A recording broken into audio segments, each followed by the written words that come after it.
Mesdames et messieurs, bonsoir. Je tiens tout d'abord à vous remercier chaleureusement de votre présence et je vais commencer par les salutations protocolaires. Alors tout d'abord, je tiens à remercier Monsieur le Sénateur Yves Bleunven de sa présence parmi nous, Monsieur le Vice-président du Conseil départemental en charge de la culture. Il s'agit de Monsieur Ronan Loas, également maire de Pleumeur, qui nous honore de sa présence. Je tiens également à remercier l'ensemble des maires qui sont là ce soir à nos côtés et qui viennent à votre rencontre, chers Campénéacoises et Campénéacois. Je tiens à saluer la présence de Monsieur Joël Le Mazurier, maire de Guillier, Madame le maire Nelly Jolivet, qui est maire de Montertelot, Monsieur le maire Michel Gortet, maire de Tréorantec. Je remercie aussi la présence de Monsieur le maire de la Trinité-Porrouette, Monsieur Michel Philippe. Et puis, je tiens à remercier également la présence de Monsieur le maire de Taupon, Monsieur Jean-Charles Sentier. Également, messieurs les adjoints de la commune de Baignon, merci également. Je fais attention de n'oublier personne. Néant-sur-Yvelle, je souhaite... Ah bah oui, bien sûr. Alors je remercie la présence de Monsieur Fabrice Chérel, qui est adjoint de la commune de Néant-sur-Yvelle et qui est très impliqué aussi dans le cadre de l'association de sauvegarde du Val sans retour. Je tiens aussi à remercier la présence de Monsieur le colonel Nara, représentant de l'Académie militaire de Saint-Cyr-Couët-Quidan, qui est accompagné du commandant Joël Lebert. Merci beaucoup de votre présence. Je tiens à saluer également Major Le Borgne, qui représente la compagnie de gendarmerie de Ploërmel, avec notre référente également. Merci beaucoup. Monsieur le responsable de la police municipale que nous sommes associés à mutualiser, merci de votre présence, Monsieur Debois, et je tiens aussi à saluer la présence aussi de l'adjoint à la ville de Ploërmel. Alors, merci également de la présence de mon prédécesseur, Monsieur le maire Louis-Marie Martin. Et puis, je tiens aussi à saluer vous toutes et tous, présidents d'associations, commerçants, de votre présence. Et je n'oublie pas également nos professionnels de santé. Mesdames et messieurs, nous allons débuter cette cérémonie des vœux. Des vœux, c'est assez particulier pour ce soir. Pourquoi ? Parce que ça marque la fin d'une mandature. Dès lors, c'est une cérémonie qui va être réglementée. Donc, elle va être restreinte. Pour quelle raison ? On va revenir sur les actions qui ont été menées sur l'année 2025 et puis les différents projets qui sont portés aujourd'hui en 2025. Donc, ce moment-là, est-ce qu'il va y avoir des lectures de discours ? Pas du tout. On va privilégier un temps d'échange où je vais venir ici vous expliquer ce qui a été fait. Alors, sur l'organisation de notre cérémonie, il va y avoir une prise de parole, à la fois de Monsieur le vice-président du conseil départemental, mais aussi Monsieur le sénateur. Cécile White, conseillère municipale déléguée à la culture, présentera une vidéo qui va retracer toutes les actions menées par l'ensemble des commissions du conseil municipal de Campénéac. Et ici, vous avez l'ensemble des membres présents à vos côtés ce soir. S'en suivra un temps d'échange d'explications sur la trajectoire et puis c'est aussi un moment, la cérémonie des vœux, où il est extrêmement important de mettre à l'honneur nos bénévoles. Nous savons que la commune de Campénéac est riche d'un tissu associatif, dense. Vous, bénévoles, vous faites la richesse de Campénéac et en ce sens, c'est un moment important de mettre à l'honneur des personnes qui se sont engagées et qui se sont distinguées par leur implication au sein de la commune pour mieux faire rayonner Campagnac. Dès lors, ce sera un temps qui sera proposé par Madame Nolwenn Lemoigne, adjointe à la vie associative, qui va animer cette cérémonie de remise des médailles. Alors, mesdames et messieurs, ce que je vous propose désormais, je tiens à saluer la présence de monsieur l'adjoint aux finances de la ville de Pleuhermen, monsieur Mikuzenski, qui vient d'arriver. Merci beaucoup. Alors, on va pouvoir lancer la vidéo rétrospective réalisée par madame Cécile White et la commission communication.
Alors, je vous remercie.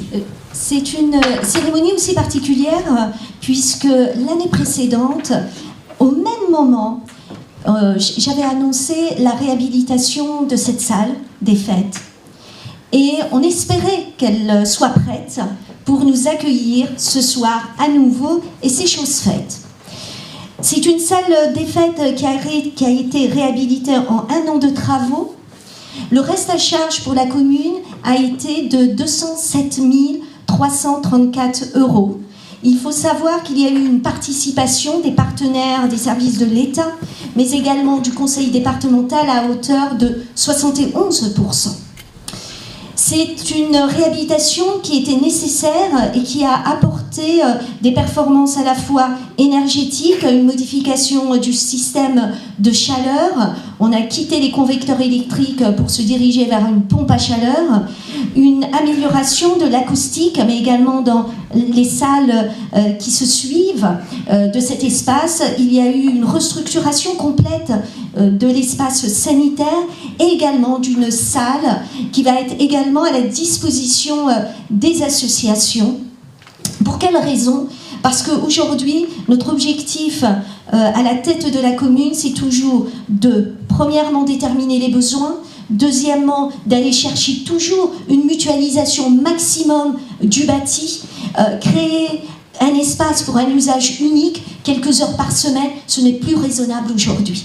Et donc, on va chercher une optimisation de l'occupation, on va aller chercher une optimisation des financements pour arriver à un projet abouti.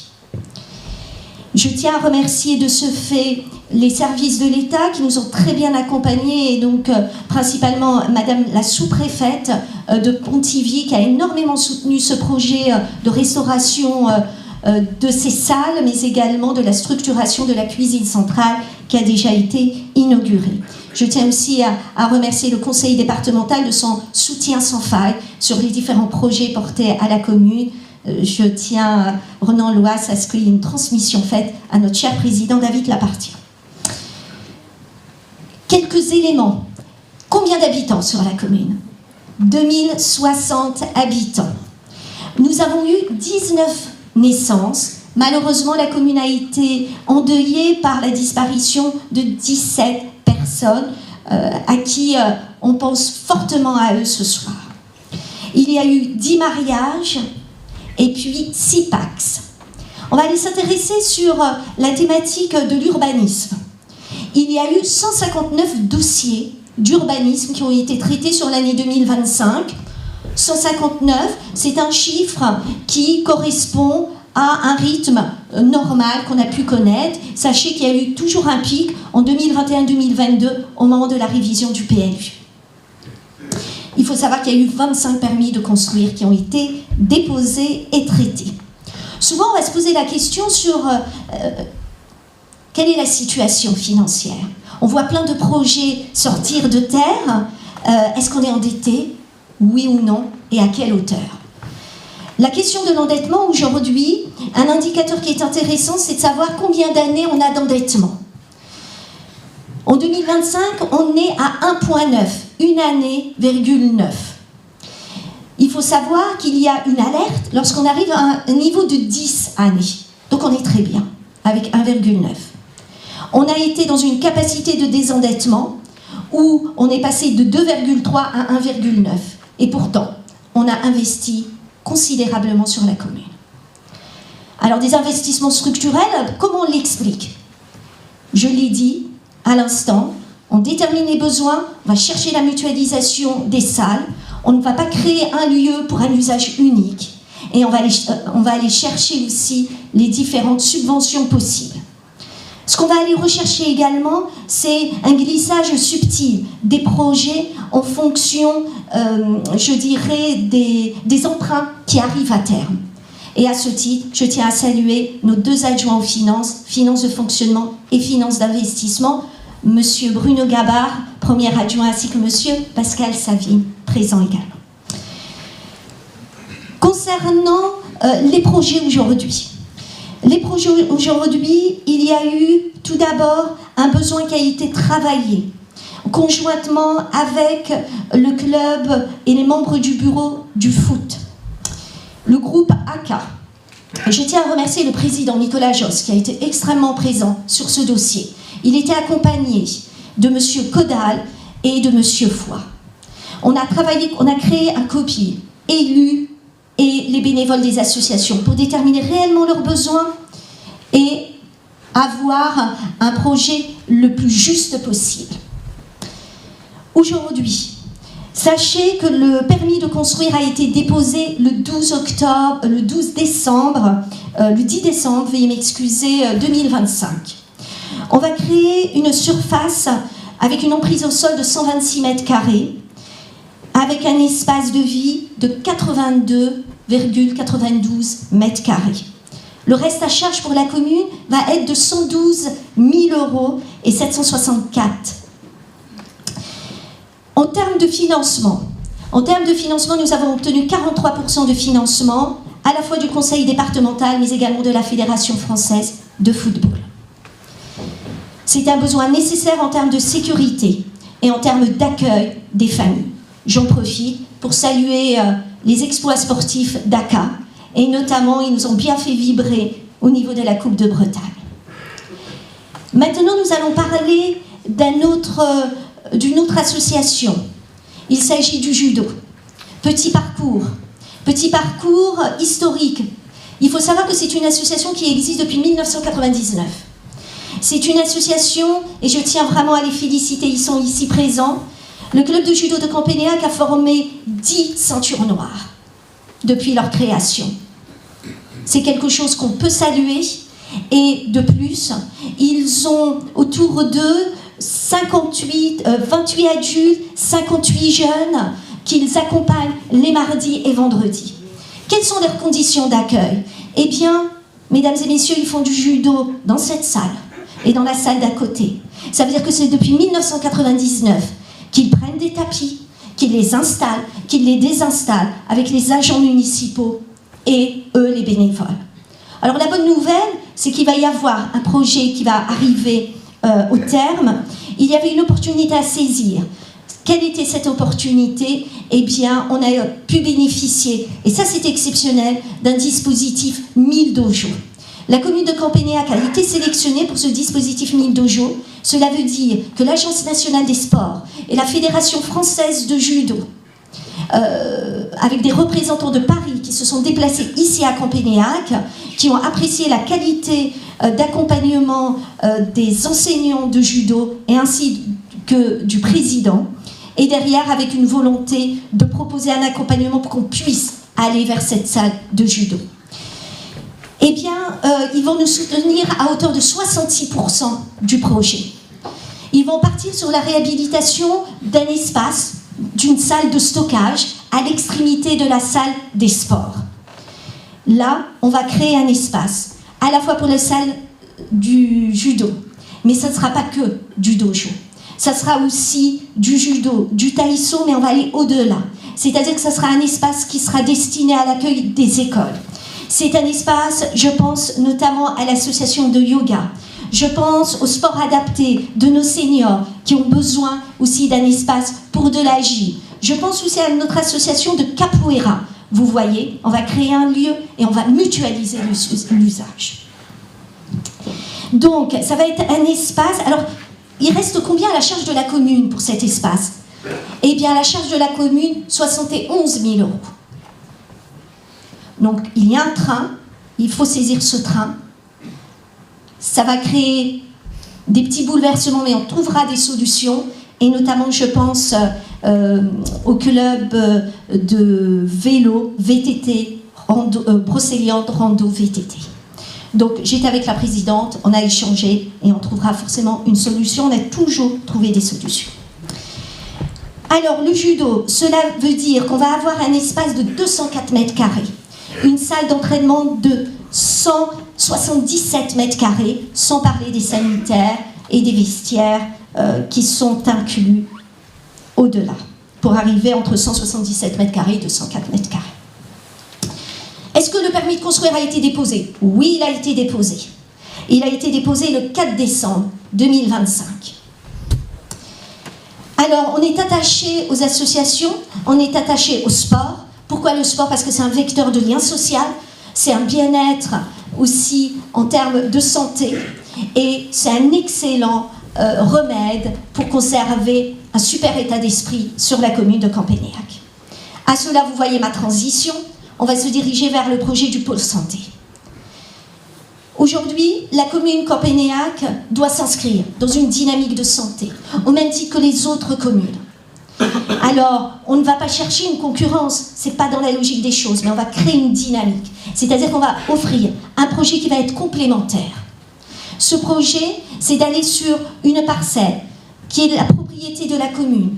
Nous allons créer un espace, vous avez vu le plan, c'est-à-dire comme un petit lotissement, avec 5 lots. Et nous avons déjà 2 professionnels de santé qui vont acquérir 2 lots.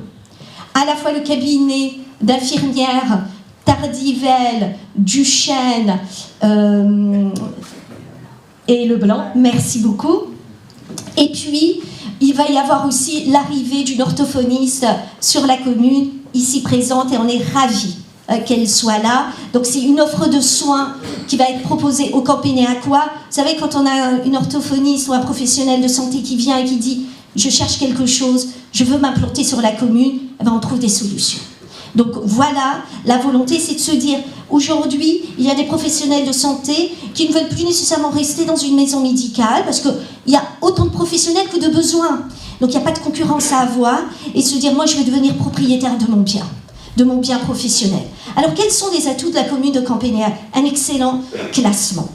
Premièrement, on est dans une zone dite Zone France Revitalisation Rurale. Cela signifie qu'un professionnel de santé qui vient s'implanter sur la commune bénéficiera d'une exonération de 100% de ses revenus professionnels pendant 5 ans, et après ce sera dégressif jusqu'à la 9e année. Donc venez à Campénéac. Je sais qu'on a notre journaliste, M. Guyon, avec les infos du Pays Gallo, donc on transmet, il y a une belle dynamique à Campénéac, il y a des habitants qui sont désireux d'avoir des professionnels de santé, donc venez à Campénéac. Deuxième élément, on a aussi un zonage extrêmement intéressant parce qu'on est classé très sous-doté au niveau des dentistes. Donc, à partir du moment où il y a un dentiste qui est intéressé, qui vient à Campénéac sans hésiter, puisqu'il aura également une prime d'installation des services de l'État de 50 000 €. On recherche évidemment un médecin, on est comme toute commune, et évidemment, il y a un zonage qui permet une installation moyennant une prime de 5 000 €. Alors on peut se dire, ça fait beaucoup de primes, ça fait... Les choses sont là, la commune bénéficie d'un bon classement, il faut qu'on se saisisse de cette opportunité. Donc, mesdames et messieurs, habitants, également professionnels, commerçants, vous êtes tous les meilleurs ambassadeurs. Donc parlez de ce projet, faites venir aussi des professionnels de santé ici à Campénéac.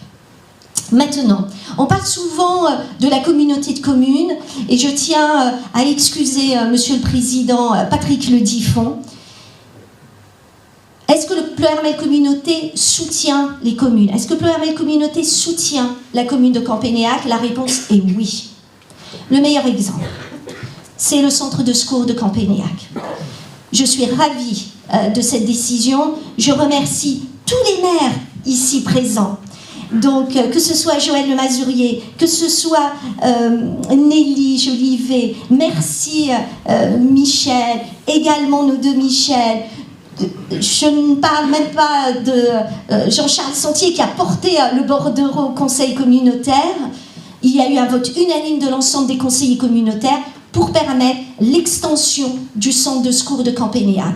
Alors, quel est le budget? Eh bien, le Pleuhermel Communauté investit 256 000 € pour le centre de secours, pour une réhabilitation sur 532 mètres carrés. Derrière, est-ce que le permis de construire a été déposé? Oui. Est-ce qu'il a été accordé? Absolument. Et il y a eu la signature du permis de construire le 17 décembre 2025. Cela veut dire que les travaux vont débuter en mars. Et on va dire une moyenne de 9 mois à peu près, j'imagine, de travaux. Par ce message, je tiens à saluer nos sapeurs-pompiers ici présents, notamment au fond, le président de l'amicale des sapeurs-pompiers, Monsieur Gandon. Je tiens à saluer le lieutenant Pellat. Un grand merci à nos sapeurs-pompiers.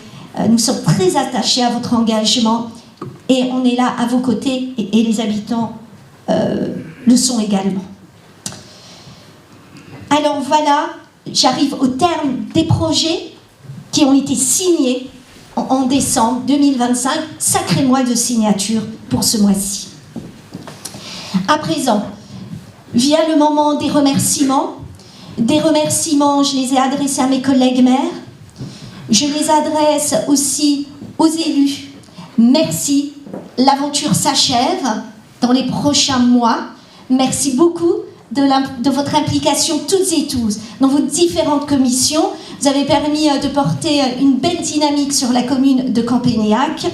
Je tiens aussi à vous remercier les commerçants qui sont là. Je tiens à remercier également l'ensemble des associations, tous les présidents d'associations, tous les bénévoles. Il y a toujours un moment de convivialité à Campénéac, c'est ce qui fait la richesse et le bien vivre ici. Je tiens aussi à remercier l'ensemble, des bénévoles, des directrices d'école, des équipes éducatives, des professionnels de santé. Je termine en vous souhaitant une excellente et heureuse année et je vous dis, comme toujours, du plus fond de mon cœur, du plus profond de mon cœur, soyez heureux à Campénéac.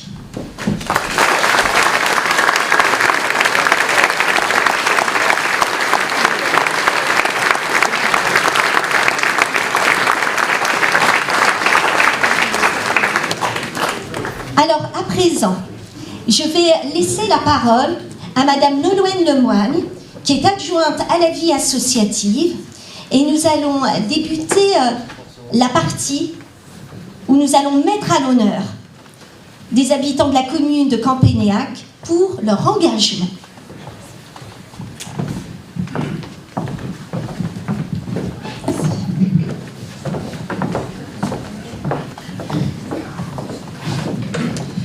Bonsoir à tous.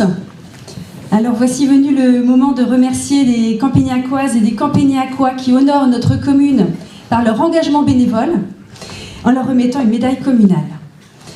Alors je rappelle rapidement les objectifs de la médaille communale. Donc il s'agit de reconnaître l'engagement bénévole et c'est également le moyen de mettre en lumière à la fois les anciens et les jeunes de Campénéac. Alors comment sont sélectionnées les candidatures ? Donc les associations sont sollicitées chaque année pour proposer des noms de personnes qu'elles souhaitent mettre en avant. Ces candidatures sont ensuite évaluées par la commission vie associative, qui est composée de Bruno Gabard, Jean-Pierre Delourme, Sandra Dragon, moi-même et Madame le maire. Elles sont ensuite soumises au conseil municipal. Donc le nombre de médaillés reste volontairement limité pour accorder de la valeur à cette récompense. Cette année, la commission vie associative s'est réunie le 17 décembre 2025 et a retenu 3 propositions. Alors, notre première médaillée est une femme. Il s'agit de Madame Piquet Marie-Thérèse. Oui. Je vous demande de l'applaudir bien fort.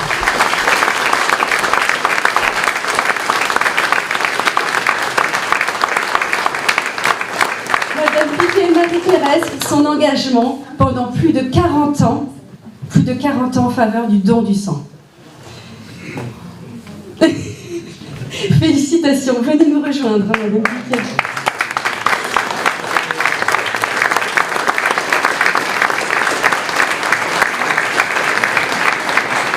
Alors, la présidente de l'association du don du sang, Madame Anne Waxel, s'excuse pour son absence aujourd'hui.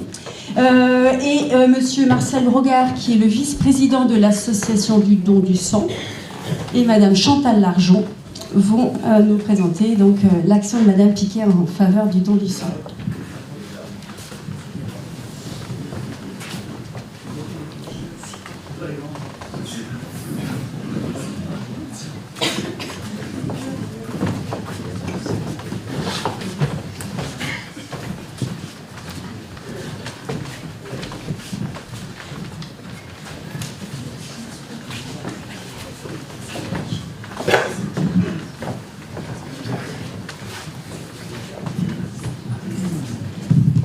Mesdames, Messieurs, bonsoir. Je vais donc vous lire le petit mot de notre présidente Anne Boixel, qui ne peut pas être parmi nous ce soir. Au nom d'Anne Boixel, présidente n'ayant malheureusement pas la possibilité d'être présente ce soir, et de tous les bénévoles de l'association, nous t'adressons ces quelques mots, Marie-Thérèse. Depuis ton entrée dans l'association de l'Amicale du Don du Sang, au Grand Campénéac, en 1985, tu as consacré ton temps et ton énergie à la promotion du don du sang bénévole, faisant preuve d'un engagement remarquable et d'une disponibilité exemplaire. Présente régulièrement à chaque collecte, tu as contribué activement à la mise en place des infrastructures et à l'accueil des donneurs. Ta bienveillance, ton sens du contact et ton dévouement ont favorisé l'accueil et la fidélisation de nombreux donneurs. Au-delà des collectes, Marie-Thérèse, tu t'es également investie dans diverses manifestations locales. L'organisation du lâcher de truite, l'organisation du concours de palais pour promouvoir la cause, sensibiliser le public et encourager de nouveaux volontaires à rejoindre cette chaîne de solidarité. En 2016, en partenariat avec l'Établissement français du sang, tu es remercié et élevé au grade de chevalier du mérite du don du sang et reçoit une médaille des mains du président départemental. Pour l'ensemble de ton parcours exemplaire, ton implication constante, ta bienveillance, ton attitude discrète mais toujours efficace et tes 40 années de bénévolat ininterrompu, notre association a souhaité que tu sois honoré ce soir par l'attribution de la médaille communale en reconnaissance de ton engagement précieux et durable au service de la collectivité.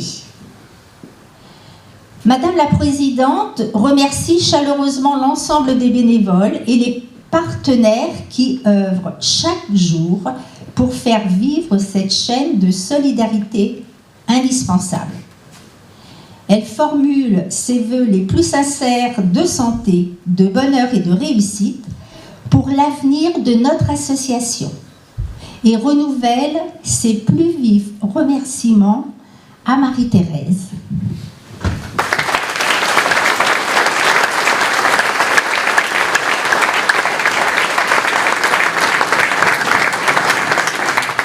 Elle tenait à être parmi nous par la pensée, par le cœur.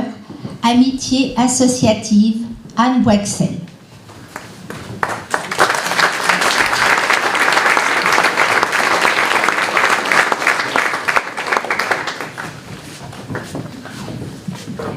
Je suis très honorée. Merci. En qualité de maire et au nom du conseil municipal de Campénéac, Madame Piquet, je suis très honorée de vous adresser et de vous remettre cette médaille, symbole de votre engagement et de toute notre reconnaissance. Toutes nos félicitations, Madame Piquet. Merci.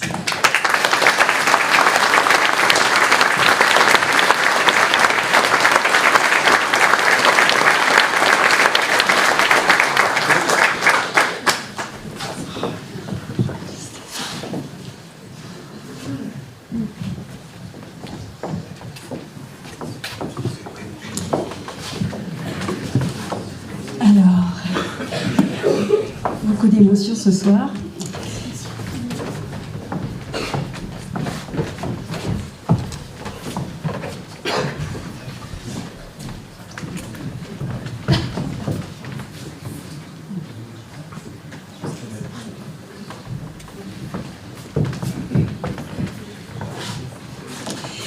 Alors, notre second médaillé est Monsieur Rénimel Jean-Marc, pour son engagement au sein de l'association Campé Créole depuis sa création il y a 17 ans. Alors, je vais demander à Monsieur Rénimel de nous rejoindre.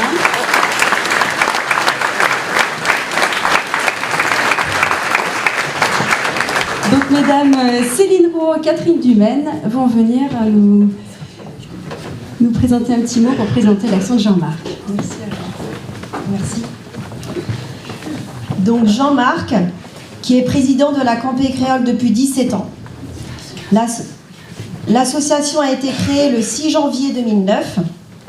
L'association rassemble les personnes de toute génération pour un but commun, la création du char. Jean-Marc représente l'association avec courage, motivation. Sa volonté est de réunir petits et grands avec détermination.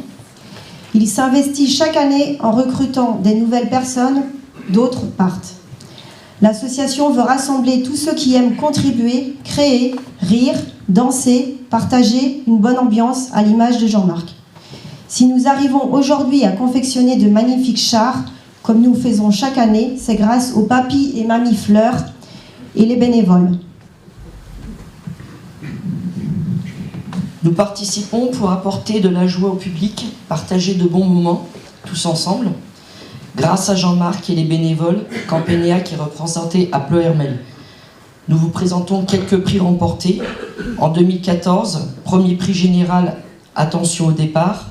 En 2015, premier prix général sur le char Wanted. En 2017, premier prix carnavalesque et premier prix char et au sol. En 2018, premier prix général Campé Circus.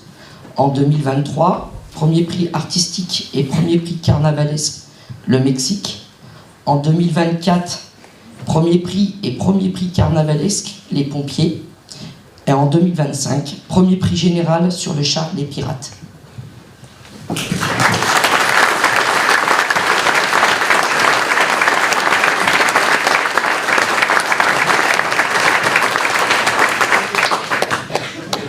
Jean-Marc, en qualité de maire, je suis très honorée de te remettre la médaille de la commune de la part de l'ensemble du conseil municipal.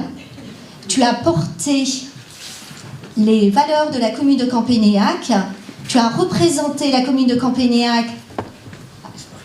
C'est pas fini, j'espère bien qu'il y aura à nouveau la coupe à la maison. On ne veut pas mettre la pression, mais voilà. Le bon de commande est lancé, c'est parti. Et merci pour tous ces beaux prix, où tu as permis aussi aux enfants, aux plus anciens, et de les fédérer toujours pour un moment de convivialité et pour permettre à chacun de s'évader et de sortir de son quotidien. Donc, à nouveau, au nom du conseil municipal, toutes mes félicitations, Jean-Marc, pour cette médaille. C'est bien marqué ton nom, etc. etc. Il n'y a pas la ficelle. Voilà.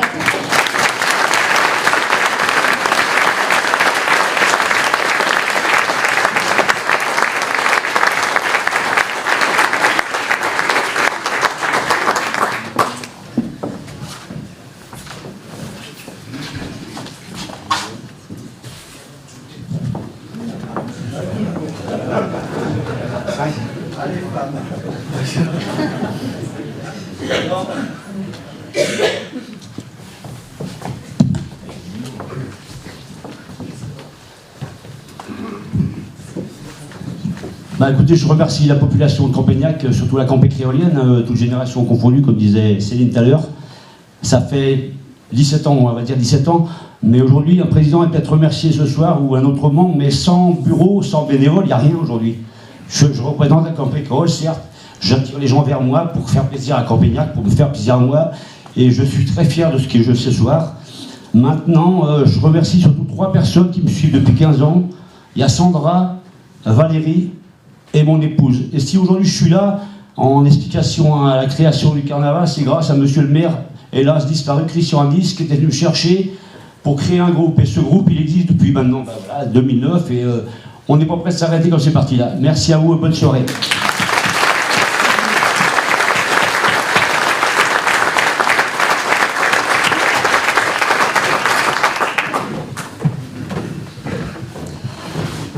Alors notre 3e médaillé ce soir est monsieur Chefdor Maurice pour son engagement comme sapeur-pompier volontaire pendant 43 ans. 43 ans, bravo. C'était pour sa grande disponibilité disponibilité pour les activités de l'amicale des sapeurs-pompiers et d'autres associations de la commune. Monsieur Corentin Gandon, président de l'amicale des sapeurs-pompiers de Campagnac, va venir nous dire un mot au sujet de Maurice.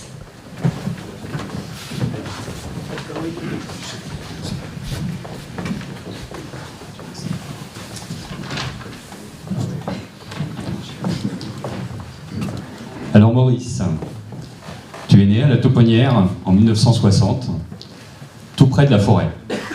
Un détail qui, avec le recul, ressemblait déjà à un signe sur ton prochain parcours.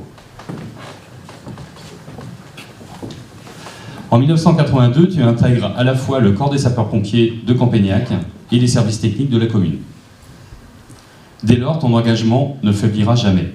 Disponible 24 heures sur 24, 7 jours sur 7. Tu répondrais présent à chaque appel. À cette époque, les sorties se faisaient sur le temps de travail et devaient être compensées par des RTT. Donc c'est forcément autant d'heures en moins passées auprès de tes proches. Ta disponibilité sans faille a été déterminante pour assurer la pérennité du centre de secours, notamment en journée. Tu pouvais compter sur le soutien précieux de Lydie, qui, même en pleine nuit, descendait pour ouvrir le portail pour que tu puisses partir le plus rapidement possible. Donc merci Lydie d'avoir libéré Maurice le plus rapidement possible. Car à l'époque, en fait, voilà, c'était fallait partir au plus vite, c'était les premiers qui entendaient la sirène, c'était il n'y avait pas tout le matériel qu'on a aujourd'hui, les bips, c'était à la sirène et les premiers qui partaient arrivaient dans le camion. Ton départ en retraite restera gravé dans les mémoires. L'ensemble des pompiers t'avait rendu un hommage appuyé à travers une haie d'honneur, amplement méritée. Tu auras ainsi consacré, comme tu disais tout à l'heure, Nolwenn, 43 années au temps, donc au niveau du personnel du centre de secours, un record pour la caserne. Lors de la dernière Sainte-Barbe, tu as été nommé au lieutenant honoraire, une distinction qui vient récompenser toute ta carrière. Ton implication, dans la formation du centre, dans la formation au niveau du centre, constant tout au long de ta carrière. Alors je vais laisser la main maintenant à Corentin. Alors au sein de l'amicale, Maurice, tu es et tu restes toujours aussi disponible, que ce soit durant ta vie active ou aujourd'hui à la retraite, avant, pendant et après chaque manifestation. Concernant le son et lumière du 13 juillet, à chaque première présentation du projet, tu nous prends pour des fous. Mais tu es toujours le premier à nous suivre dans nos idées parfois démesurées. D'ailleurs, si vous avez aimé l'édition 2025, préparez-vous pour le 13 juillet 2026, parce qu'il paraît que ça sera encore mieux. C'est donc pour toutes ces raisons, Maurice, que nous t'avons proposé pour l'obtention de la médaille communale, et nous sommes tous particulièrement fiers que cette demande ait été validée. Toutes nos félicitations pour cette distinction pleinement méritée, ton engagement sans faille, ta disponibilité de chaque instant, ton dévouement exemplaire au service de Campagnac resteront une référence pour tous. Nous te souhaitons de profiter pleinement de cette reconnaissance et nous te renouvelons nos plus sincères félicitations.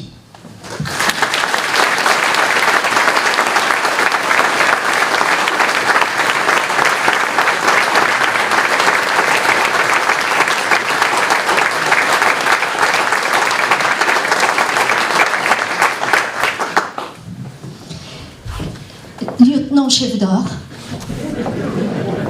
Moi, je suis très honorée. J'ai eu le privilège de remettre le grade de lieutenant honoraire lors de la Sainte-Barbe à Augan. C'était un moment important pour moi aussi. Et donc, et à nouveau, cette belle distinction au nom de l'ensemble du conseil municipal de Campagnac. Maurice, tu as été aussi agent de la commune. Et tu as été mis en disponibilité pendant l'exercice de ton activité professionnelle. Toujours le bip, si c'était nécessaire, eh bien, on laissait les parterres de fleurs, parce que c'est pas ce qui compte nécessairement sur la commune de Campagnac, et tu vas sauver des vies. Donc, merci beaucoup pour tout ce temps en tant qu'agent de la commune, et évidemment en tant que sapeur-pompier volontaire, pendant toutes ces belles années. Toutes mes félicitations.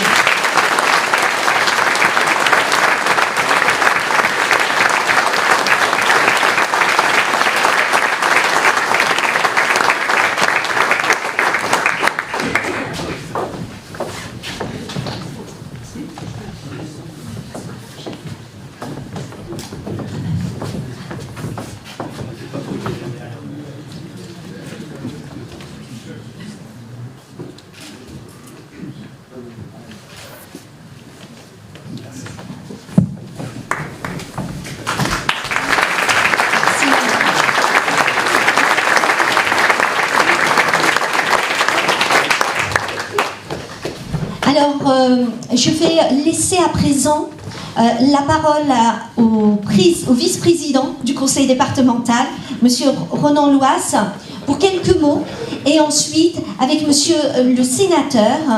Et restez patient, je crois qu'il va y avoir une surprise, mais je ne vous en dis pas plus. Je sais faire du teasing avec monsieur le sénateur. Donc Ronan, si tu veux bien. J'en profite pour saluer la présence de monsieur le président de l'association de sauvegarde du Val-Sorto, monsieur Christian Lecadre.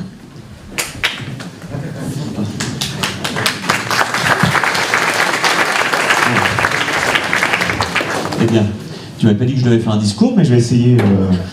Ania a une force de caractère assez forte. Hein. J'étais coincé dans une tempête de neige entre l'Allemagne et les Pays-Bas. Elle a réussi à me faire traverser le Morbihan encore pour revenir ici ce soir. Mais pour revenir à cette cérémonie de vœux, Madame le maire ainsi que tout le conseil municipal ici réuni, je salue les maires, représentants des municipalités, représentants des forces armées. Alors moi je suis plumeur, donc je suis plutôt habitué à avoir du bleu, mais on s'entend bien quand même.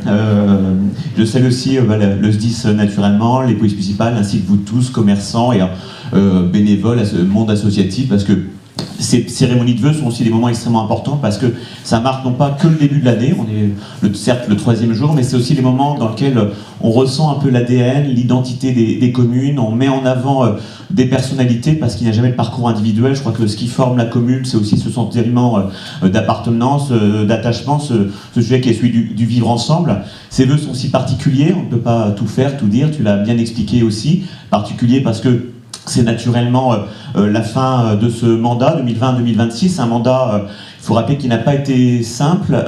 Il a commencé, je vous rappelle, confiné, avec ce sujet qu'on a peut-être un peu oublié, mais qui a quand même marqué nos débuts de mandat avec la Covid, qui a aussi impacté nos finances communales, hein, parce que je vais y revenir aussi sur le rôle de la commune dans tous ces moments de crise. On a dépassé quand même un certain nombre de crises durant ces 6 années. La crise ukrainienne qui a eu aussi un impact très fort sur nos budgets avec le coût de l'énergie, un contexte inflationniste. J'épargnerai le contexte politique. Heureusement qu'on s'est compté sur nos sénateurs pour mettre un peu de raison dans ce monde parisien qui en fait un peu de défaut. Et je suis très politiquement correct parce que mon fond de pensée est un peu plus trivial. Mais c'est ça aussi le sujet important, c'est que dans toutes les crises, et même celle du mandat précédent, je vous rappelle qu'on avait vécu aussi... on avait même subi des forts soubresauts de la crise des Gilets jaunes, mais qui était quand même un marqueur d'un sentiment fort d'une partie de notre population qui se retrouvait détachée, en colère, face à un contexte de plus en plus, compliqué, dans lequel on a l'impression qu'on a un poids administratif sur nos épaules. Mais si je reprends tout ça de manière assez simple, c'est pour dire qu'à chaque fois, l'échelon communal et la commune ont tenu bon, et cette petite démocratie locale, cette petite république finalement a à chaque fois permis en fonction des communes, de toutes les spécificités. Hein. Le département du Morbihan est vraiment un département qui est riche de cette diversité de communes littorales, rurales, insulaires, de grandes communes, et chacune enrichissent effectivement nos actions, et à chaque fois on voit des maires et des conseillers municipaux qui sont engagés. Le job n'est pas simple, j'en sais aussi quelque chose, qui sont souvent à portée d'engueulade. Hein. On est là pour des fois recoudre les petites fractures de la société, refaire du lien quand il a tendance en ce moment à se dissoudre entre les réseaux sociaux, les informations continues qui favorisent pas toujours l'intelligence, mais la spontanéité finalement. Et celle de l'élu local de pouvoir faire le lien avec la population. Et si je prends aussi la parole, c'est d'excuser l'absence de notre président David Lapartien, et de dire aussi que le département du Morbihan, qui a subi naturellement comme nos communes les mêmes crises, les mêmes soubresauts, a été aux côtés, au soutien. Tu as bien souligné notre capacité à intervenir dans les territoires qui en ont besoin, d'ailleurs dans tous les territoires du Morbihan, mais ce mandat-ci est un mandat qui a été aussi compliqué. On nous a demandé quand même, je vais vous citer quelques chiffres, mais je ne vais pas vous abreuver de ce qu'on a encore voté au conseil départemental lors du vote du budget juste avant nos vacances de Noël, mais les départements les mieux gérés, comme certaines grandes collectivités, l'État a inventé un dispositif qui s'appelle le DILICO, et qui va piocher une partie de nos recettes finalement pour les réinjecter. Pour le département du Morbihan, c'est près de 15 millions d'euros.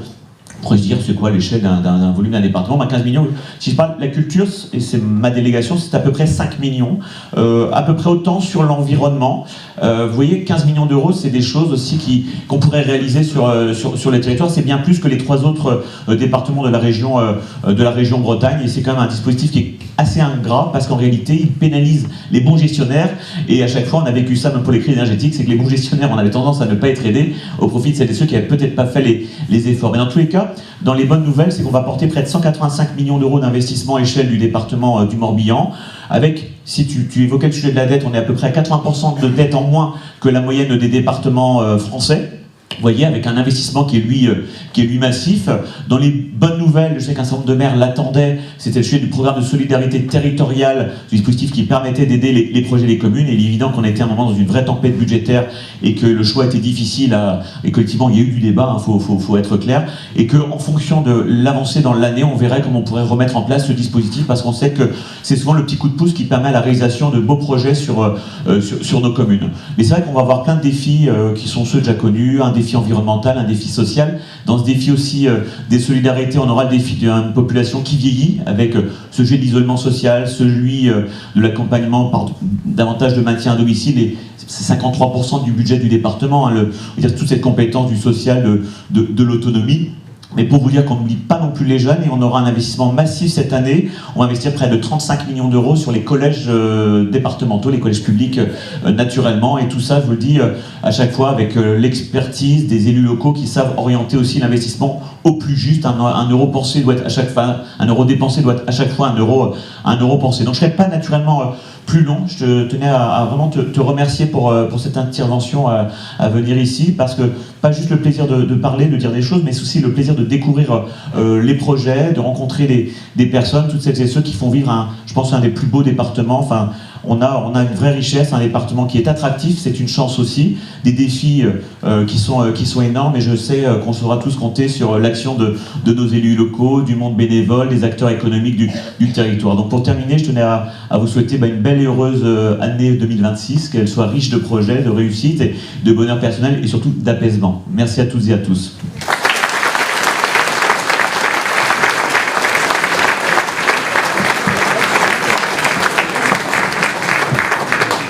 Monsieur le sénateur Yves Bleunven.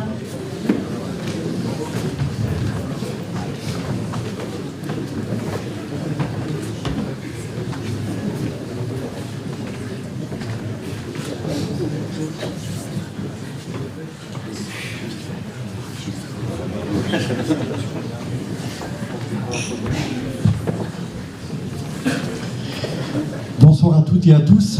Merci Ania de ton invitation. C'est la 2e année consécutive que je viens parmi vous, parce qu'aujourd'hui on voulait mettre à l'honneur une action très particulière sur votre commune, sur votre territoire, puisqu'elle a été portée au niveau national. Et j'invite André à venir sur la scène, ainsi que son président, parce que c'est important de mettre en avant cette action. Et pour bien comprendre ce dont quoi on va parler, je crois qu'il y a un petit film qui est prévu et qui replace parfaitement le contexte de notre action ce soir. En 1979, l'ASVP a pour objectif, avec l'ensemble des acteurs locaux, de développer des actions de protection de la forêt contre les incendies, afin d'en préserver la biodiversité. L'incendie de 2022, ravageant 600 hectares de forêt, a réveillé les consciences et mis en évidence la nécessité de redynamiser un dispositif qui, au fil du temps, s'était essoufflé. Le nouveau conseil d'administration s'est attaché à réorganiser la réserve intercommunale de sécurité civile, qui s'appuie sur 80 agriculteurs volontaires qui, lors d'incendies, ravitaillent en eau les pompiers au plus près du sinistre, action reconnue d'une grande utilité par les secours, et sur 60 casquettes rouges qui sensibilisent les usagers aux risques, surveillent, alertent, guident et assurent la logistique pour les secours et les personnes évacuées. L'ensemble de nos actions de prévention, surveillance, sensibilisation, nettoyage des zones sensibles, entretien des pistes coupe-feu par le salarié ou par le pâturage, contribuent de manière indéniable à réduire le risque incendie et préserver cette biodiversité qui nous est chère avec ses espèces emblématiques et ses sites protégés. Un financement de votre fondation nous permettrait d'établir un plan de gestion pour programmer les actions, intégrer tous les enjeux, dont ceux essentiels de la biodiversité, en y associant tous les acteurs du territoire et nous permettra également d'acquérir les matériels nécessaires pour nos actions d'entretien et indispensables pour la dynamisation de points d'eau. Nous vous remercions de l'intérêt que vous portez à notre projet. Voilà, c'est le petit film qui avait été présenté au niveau national pour concourir auprès de la Fondation du Crédit Agricole. Alors je vais demander aux deux représentants de l'association de venir à côté de moi, parce que j'ai quelques questions à leur poser. Bon, d'abord, il faut revenir un petit peu sur l'historique de cette association. Elle a une quarantaine d'années. Elle avait été créée en 79. Et je crois que c'était après les gros incendies qu'on avait connus dans les années 76, entre autres. Je me rappelle, puisqu'on a vu les mêmes incendies sur la forêt de Lanvaux, et ça avait marqué les gens. Et en tout cas, vous aviez, à l'époque, je crois que c'était Paul Ancelin qui avait été à l'initiative de la création de cette association, avec 8 ou 9 communes concernées par ce magnifique massif forestier de Brocéliande. Et donc, cette association fonctionne, a été mise en place à ce moment-là pour mettre en œuvre un certain nombre d'actions. Alors, peut-être définir un peu les actions de cette association. Je vais m'adresser directement au président. Est-ce qu'en quelques mots, vous pouvez nous résumer l'action de l'association? Alors, l'action de l'association, on reprend un peu ce qui était fait avec Paul. Elle était un peu affaiblie parce que Paul, vous le connaissez, il commençait à prendre de l'âge. Et il cherchait quelqu'un pour le remplacer, donc il a sollicité. Je travaillais au ministère de l'Agriculture avant, et donc je m'occupais de la forêt aussi au titre de la DFCI, Défense contre l'incendie. Et on a repris la suite, quoi. Puis ben voilà. Pas évident au départ. Et avec peu de moyens, et en essayant de mettre en œuvre un maximum, on va dire, de solutions intelligentes. Et là, je vais m'adresser à André. On a un peu le même parcours, André, puisque on est tous les deux aussi attachés au monde agricole pour y avoir travaillé pendant de nombreuses années. Et lui aussi, au travers du ministère. Mais André, sur notamment cette relation privilégiée que tu as avec le monde agricole, parce qu'on a compris depuis longtemps que pour pouvoir être efficace, pour lutter contre ces incendies, et on peut faire référence à l'incendie de 2022. Moi, j'étais président du centre de secours de Grandchamp à ce moment-là, et je me rappelle des gueules noires qui rentraient après 24 heures sur le feu, et chaque fois, ils nous faisaient la même remarque. Là-bas, à Brocéliande, ils ont trouvé une organisation avec le monde agricole qui est solidaire et qui vient... Alors André, est-ce que tu peux nous parler un petit peu de cette mobilisation du monde agricole que tu as réussi à redynamiser, à mettre en place autour de ces moyens de lutter contre les incendies de forêt sur Brocéliande? Oui, c'est vrai que ce dispositif existait déjà depuis bien longtemps, puisqu'il avait été mis en place après les incendies de 90. Simplement, ça avait été créé à l'époque, mais personne n'avait pris en charge ce dispositif, et donc au fil des années, le dispositif avait un peu périclité, quoi. Et donc il était nécessaire de le redynamiser, donc au travers de plusieurs actions. La première, c'est qu'il fallait qu'on aille solliciter de nouveaux agriculteurs, parce que tout simplement, ceux qui avaient intégré le dispositif sitôt 90, eh ben, certains étaient décédés, d'autres avaient cessé leur activité, et puis personne n'avait repensé à renouveler ces effectifs-là. Donc il fallait qu'on le fasse, donc on l'a fait. Et sur l'ensemble des communes, donc les 7 communes existantes au départ, plus 2 autres communes qui sont venues se greffer, donc sur 9 communes, on a réussi à recruter 60 et quelques agriculteurs, qui représentent 75 exploitations. On les a engagés tous dans un dispositif de formation, parce que c'est extrêmement important que les agriculteurs qui interviennent sur ce dispositif sachent très bien ce qu'on attend d'eux, et surtout ce qu'on ne souhaite pas qu'ils fassent. Parce que j'ai été longtemps pompier, j'ai terminé justement ma carrière en 2022, et c'est là qu'on est venu me solliciter. Tu connais bien le milieu pompier, tu connais bien le milieu agricole, ce serait une bonne chose que tu viennes nous donner un coup de main à remettre ça en route.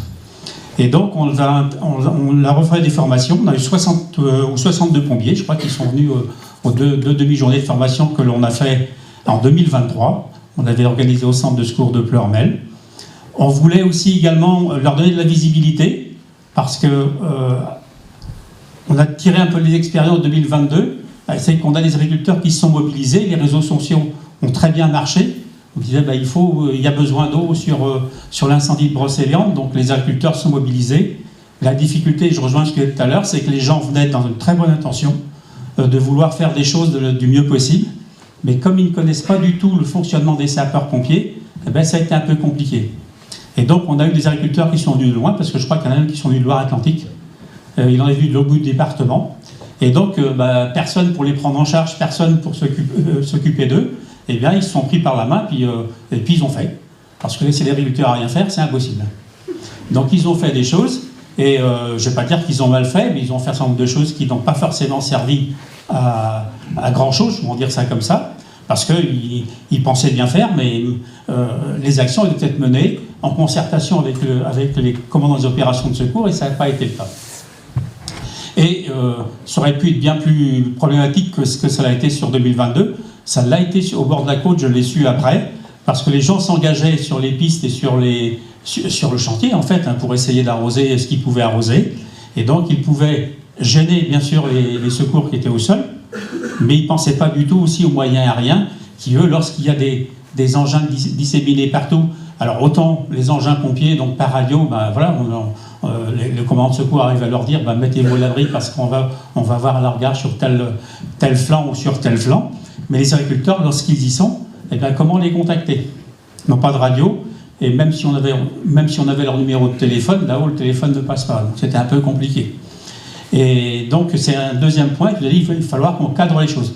Donc on leur a donné de la visibilité, donc on a investi dans des chasubles qui identifient bien les personnes, agriculteurs et casquettes rouges, parce qu'on avait aussi un dispositif casquette rouge. Et puis on a investi également dans du matériel pour qu'ils puissent dynamiser les points d'eau, mais on a aussi investi dans des stickers d'identification des tracteurs. Donc ils sont collés sur les cabines, ce qui fait que lorsqu'il y a un incendie de cycle 2022, les services de police de gendarmerie pourront interdire à ces gens qui viendraient de l'extérieur de pénétrer sur le chantier, parce qu'ils risquent de gêner plus que d'aider, malgré qu'ils viennent avec toute leur bonne volonté. Voilà. Merci André, c'est parfaitement clair. Et on voit bien que cette expérience de Brocéliande fera des petits au niveau national. Et puis, comme vous aviez vraiment mené une opération de coordination et de solidarité intéressante, vous avez fait le concours de la vie locale, d'abord ici au niveau départemental avec le Crédit Agricole. Et très rapidement, je crois qu'ils vous ont repéré, ils vous ont dit c'est pas au local qu'il faut gagner le concours, il faut aller au national. Et vous vous êtes présenté avec ce beau dossier, auprès de la Fondation du Crédit Agricole National, et vous avez obtenu la reconnaissance, le premier prix national par le Crédit Agricole, et on peut les applaudir, parce que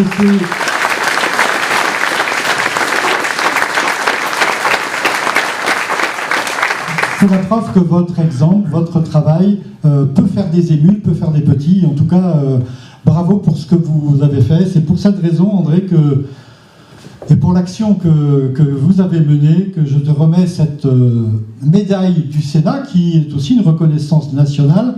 Et en plus de la médaille, je vous invite, avec l'ensemble des membres de votre association, quand vous aurez le temps, quand vous pourrez mettre en œuvre, vous remplissez un quart et on vous invite à venir visiter le Sénat. Et puis on fera en sorte que cette action morbihannaise soit mise à l'honneur également au Sénat, au niveau national. Voilà, je te remets cette médaille. En te félicitant pour l'action.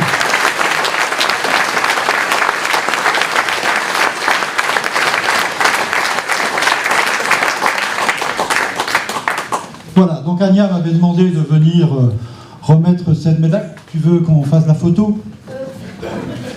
J'en profite, j'invite les maires qui font partie du dispositif de l'ASVB de venir aux côtés d'André et du président, que ce soit Fabrice, qui représente Néant-sur-Yvel et qui est le référent des agriculteurs pour Néant-sur-Yvel. En fait, c'est un collectif derrière.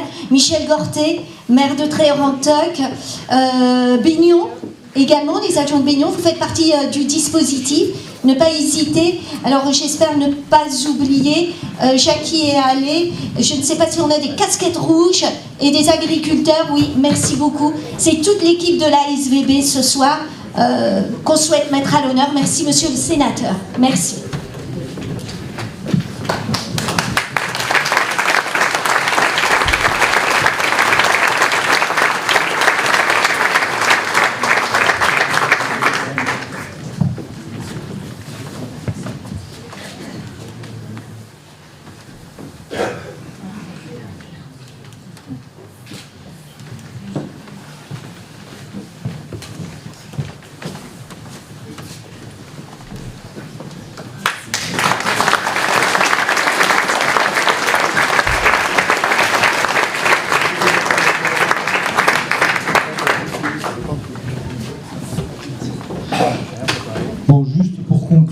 puisque l'essentiel du message, c'était cette mise à l'honneur de cette récompense nationale qui a été obtenue par ce territoire.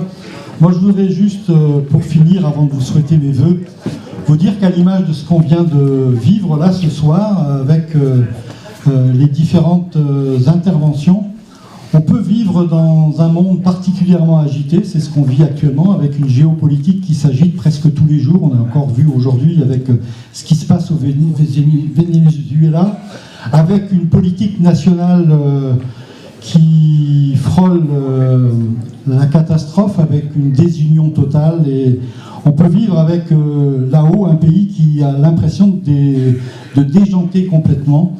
Et par contre, le pays est une pyramide, et heureusement que le socle de la pyramide est solide. Ce qu'on voit à l'échelle de nos territoires, ce qu'on voit à l'échelle de nos communes, et on le voit au travers des présentations de l'ensemble des maires chaque fois qu'on fait les vœux, la vie associative dans nos communes, et on l'a très bien vu ce soir encore, si on n'avait pas ce socle de notre démocratie, ce socle de notre citoyenneté aussi solide, vous rajoutez à ça le monde économique, vous rajoutez à ça l'ensemble des acteurs du territoire, c'est ça qui fait fonctionner la France, et heureusement que ça fonctionne comme ça fonctionne là. Et puis si de grâce on pouvait moins écouter les télévisions 24/24 d'informations qui vous diffusent en permanence que tout va mal, regardez ce qui se passe sur nos territoires et on retrouvera peut-être un peu de fierté locale. Merci, et puis je voudrais au final vous souhaiter à tous et à toutes une très belle année 2026 et surtout la santé. Merci.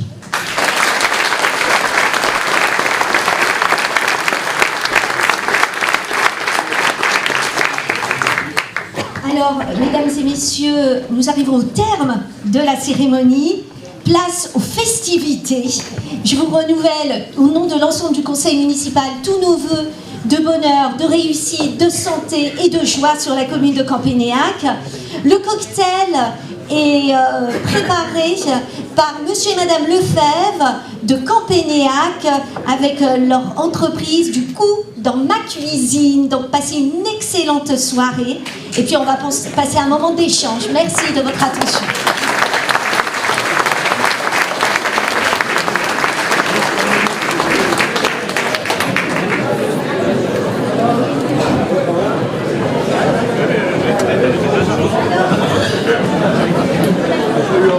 Ah, ça va. Je mets un logiciel pour l'effacer.